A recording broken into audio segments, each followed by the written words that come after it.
Hey guys, if you saw my last video on the William Tuch Eclipse, you know how impressed I was with both William and that particular knife. And I set out to get an automatic knife, and I just kind of wanted one.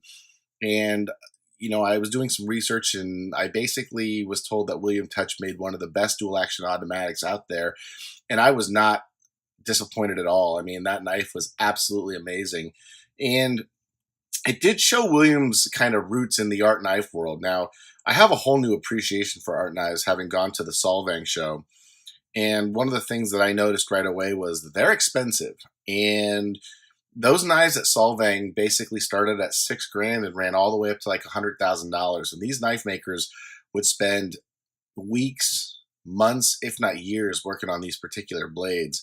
And that is something that I think really translated to me about William coming over from the art knife world and starting to build tactical knives.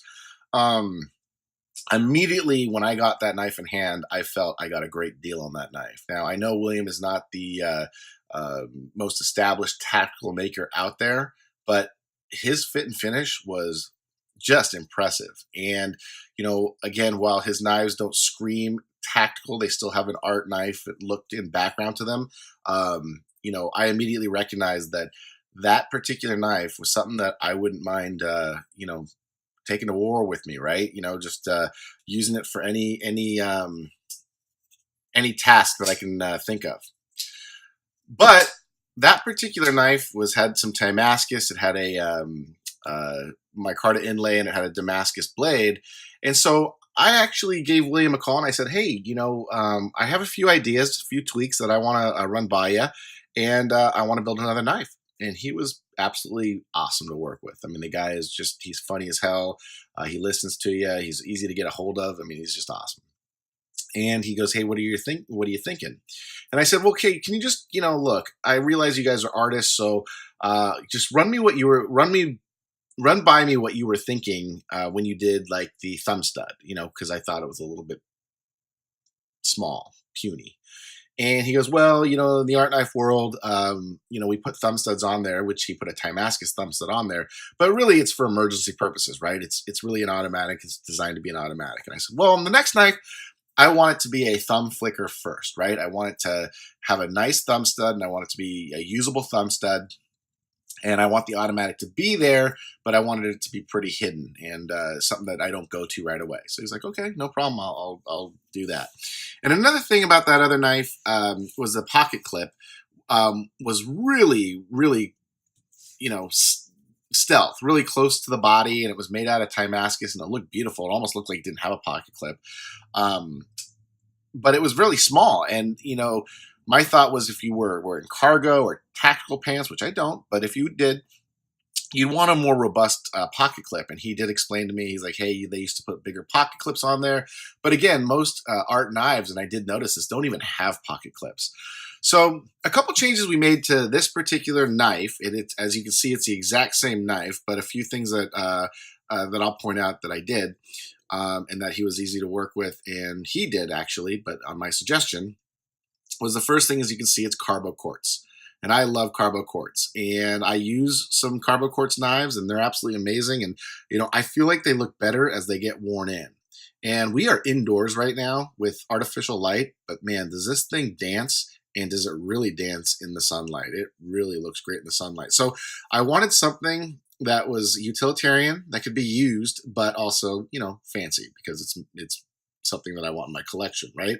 So we did Carboquartz, and he actually had never worked with Carboquartz before. This is the first one, but it's so nice. He's actually going to do another one for Blade Show. So if you guys want one of these, go visit him at Blade Show. I know he talked to me about what he's working on. He was nice enough to squeeze this thing in a few weeks back before Blade Show, but he's also doing some fancy ones like Mokutai, but I think he's done a lot of the suggestions that I put in for these knives, just to kind of make them a little bit more tactical, so you can see how robust this thumb flicker is. And also, I got to tell you, you can see my thumb here. I'm used to putting my thumb underneath and kind of flicking it open like Sebenza's, but this one you don't have to do that. You can actually just put your pad of your thumb in there and flick it open, and it opens like almost every time. It's really amazing. If quite frankly, I really like flippers, but if all thumb stud flickers were like this, I'd have more of them. This is like the first knife I would consider to be a thumb stud opener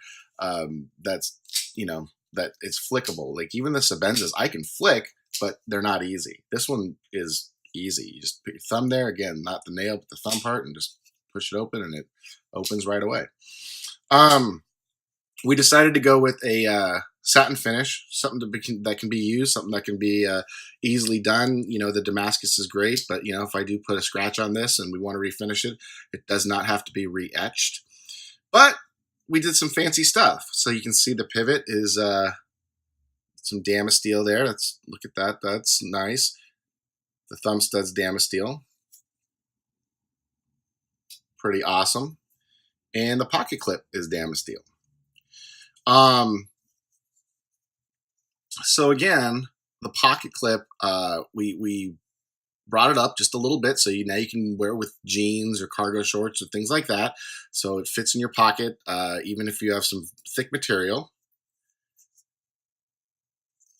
And again, the stippling is just amazing. I think his anodization and stippling on liners is the best I've ever seen. I mean, it's truly beautiful, just amazing.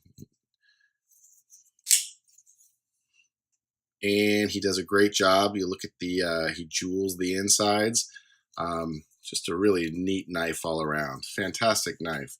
So again, I open it most of the time with my thumb, but you know, just all you gotta do is give it a little push there, and out she comes. So I posted this on Reddit, and I got some feedback. And the first thing that people had said was they didn't really know what Carboquartz was, and they just said, hey, you know, that's a standard carbon fiber. I've got one like Benchmade just like it. So I think there is a carbon fiber that kind of looks like this, but I feel like the Carboquartz just looks better, especially in the light.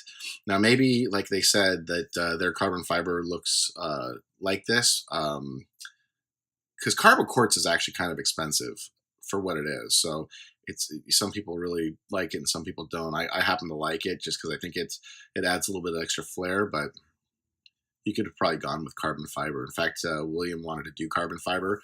He had never worked with Carboquartz before, but I opted to go with Carboquartz.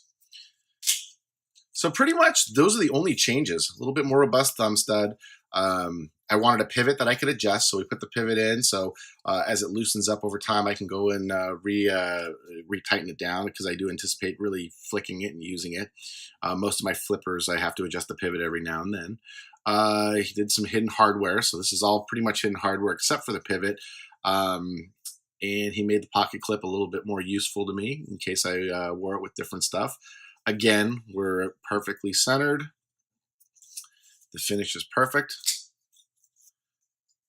Beautiful maker's mark. And it was everything that I had hoped for. So if you guys like this model, again, it was the Sparrowhawk is the version of this that does not have an automatic. So if you see a Sparrowhawk, and I've seen them, and they're great deals. I've seen a handful of them, and I've never been interested because I'm not a thumb flicker guy. But now that I am, I mean, of course, I'd want the automatic, but man, I would buy a Sparrowhawk. But if you're interested in this, I would recommend reaching out to Bill. Like I said, he's an awesome guy to talk to. He does the things that you ask him to do. He has an amazing, immense knowledge of knives and also automatic knives. He studied under, I think, Butch Valentin is what he was telling me. So, and I think pretty much most automatic knife guys have learned from Butch, or someone who's learned from Butch and the Valentin family. So I can't recommend the knife and William enough. He's done a great job. I really appreciate it. I hope you guys like the knife. And if you guys are going to Blade Show, I think this is the knife I'm gonna have on me. Well, I'm probably gonna have a lot of knives on me, but I think this is one of them that I'm gonna carry with me. And if you're at Blade Show, I'd recommend checking William out. All right. Thanks, guys.